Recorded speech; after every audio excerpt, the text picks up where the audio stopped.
In this video, I'm going to talk about 10 bike hacks for the gravel cyclist. Gravel rides tend to be these long off-road, mixed terrain rides, and sometimes there's not many things around, so you're gonna find a bunch of these hacks useful if you like doing rides like that. The first hack is to have 2 water bottles. The way I like to do is have 1 water bottle full of water, and the second water bottle, instead of carrying a lot of food, I like to fill that water bottle with a carbohydrate drink. Currently, my carb drink of choice is Badass Fuel, and what I'll do is I'll put a lot of carb mix in there. Around like half of it might be a carb drink, and the other half will be, I'll just fill it straight up with water. It's almost like a syrupy texture. Admittedly, it can be a little bit gross, but I've found that it is super useful in very long rides because it is very hard to eat 90 grams of carbs. And when you can make a significant portion of those carbs come from your carbohydrate drink, it's going to make the ride a lot easier. The second hack I like to do is that sometimes during gravel rides, it gets super dusty and that dust accumulates in your chain, and before you know it, your chain is bone dry. Actually, it's worse. It's bone dry and it's full of dust. So what I like to do is I got these those eyedropper things. You know, these little, they're like tiny little, I don't know what to call them. And then I put chain oil in them so they are easy to bring with you on a gravel ride. When the chain gets super dry, then you just put some lubricant on the chain and then great. It should be able to get you home without that chain sound that we all hate.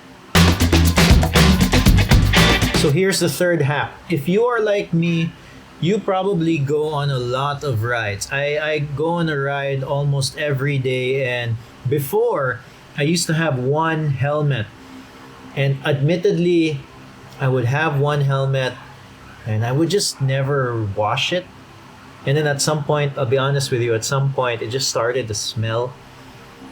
So I decided to buy myself another helmet, and then now what I do is that after every ride I wash the helmet that I used with water. So I don't use soap or anything. I just wash it. I rinse it very thoroughly with water.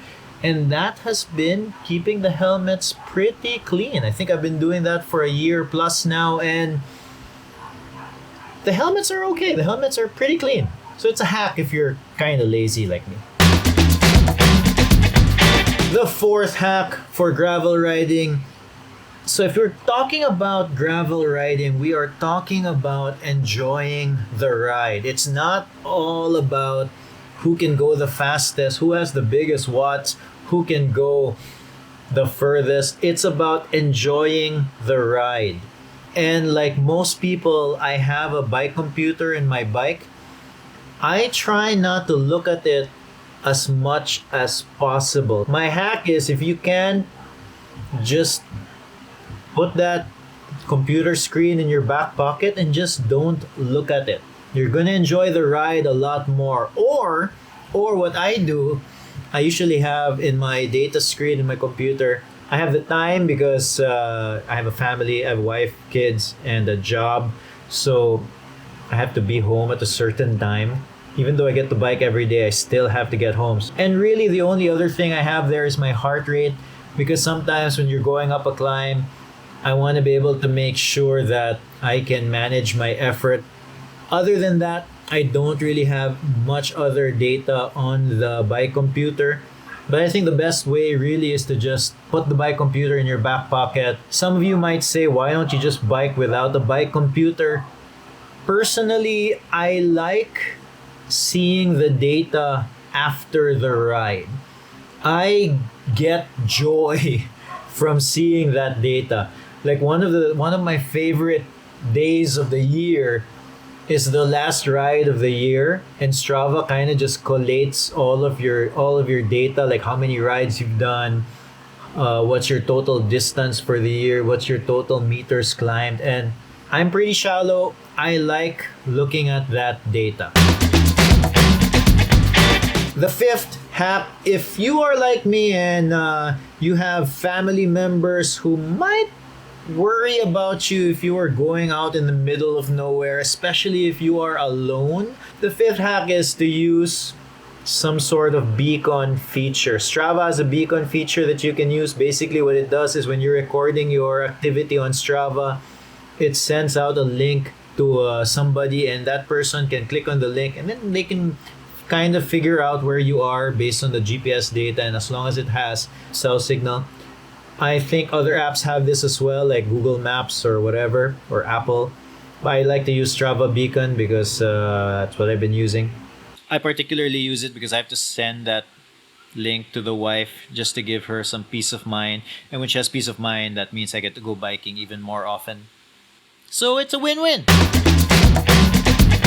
Another hack for gravel riding. Now, one of the things that I used to struggle with a lot in the beginning, especially when we would go on these super long epic rides, and especially when the company during that ride is really good, like if you have other cyclists with you who are, just fun to be with, and they're talking during the ride, and the ride gets, you're just engaged in the ride.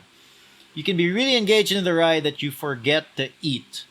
So what I did was I would put a timer in my bike computer or my watch, and it would just turn on every 30 minutes. And that was just a reminder for me to eat or drink. If you were really meticulous about it, if I would put like 15 minutes and then 30 minutes. So every 15 minutes, it would be a reminder to drink. And then every 30 minutes, it would be a reminder to drink and eat something. You don't want to bonk in the middle of a super cool epic ride.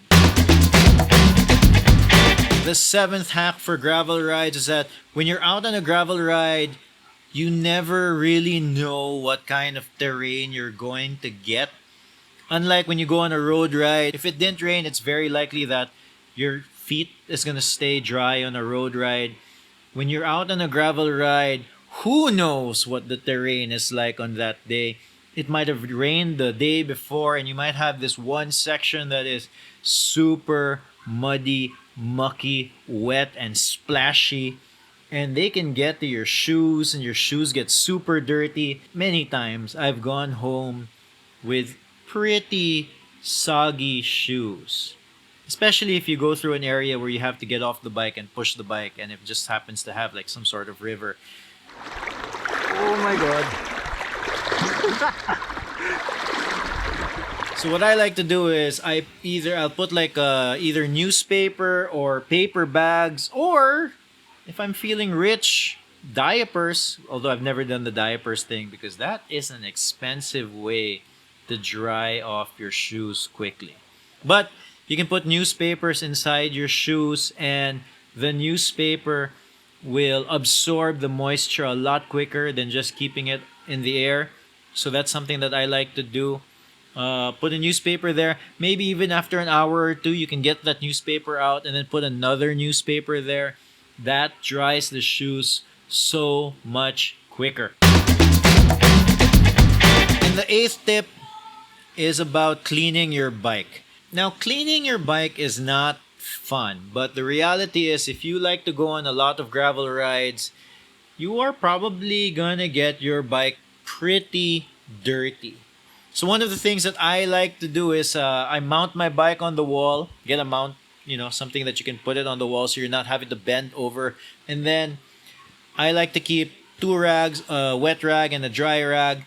And also, one thing that makes cleaning the bike so much easier, especially the parts that are hard to reach, use like a toilet brush.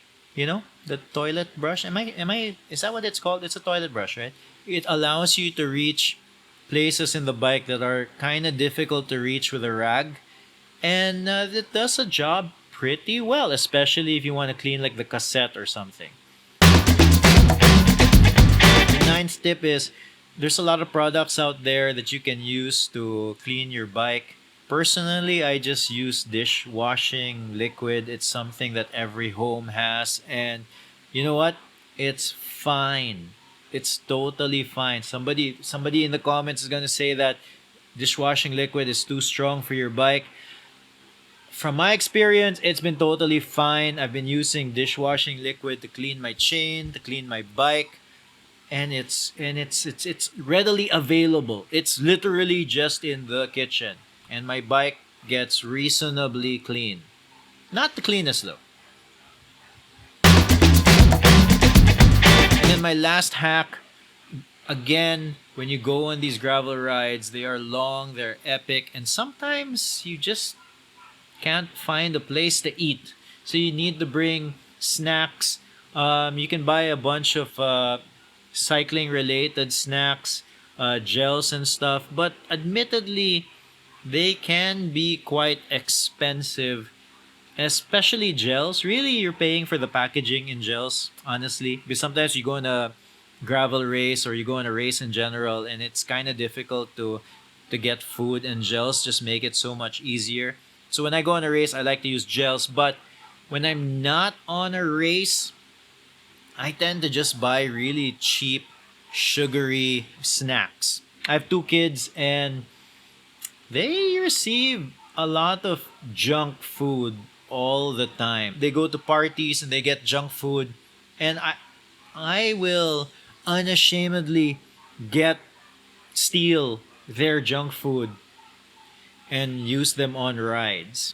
A particular favorite, in fact, sometimes I buy them for myself for rides, will be gummy bears. Gummy bears are pretty good bike snacks. They're like pure sugar, and they have a different taste from a lot of bike snacks out there. So if you need some variety in your snacks, gummy bears will do it.